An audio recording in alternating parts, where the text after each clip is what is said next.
গাঁওখনক আঁচুৰ পৰিছে। ক'লা ধোঁৱাই আকাশ ছানিছে, জাক জাক ডেকা-গাভৰু অস্থিৰতাত ভুগিছে। কিবা এটা হেৰুৱাৰ ভয়ত অসমীয়াই বুকুখন বৰকৈ বিষাইছে। সমদল, জোৰ সমদল, শান্তি সমদলৰ নামি নিচিগা এলিৰ ভৰত আইৰ এতিয়া অসুখ।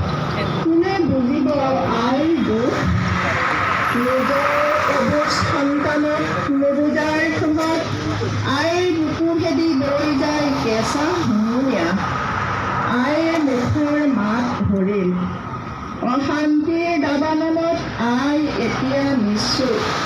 নিতাল আয়ে নীৰৱে কান্দে, চকুলো টুকে। অসমীয়াই শান্তিপ্ৰিয় ৰাইজ আজি সন্দিহান। মুখৰ মাত, ভোকৰ ভাত যেন হেৰাই যাব। কাহিনীব ঠিকনা আইৰ শান্ত সমৃদ্ধ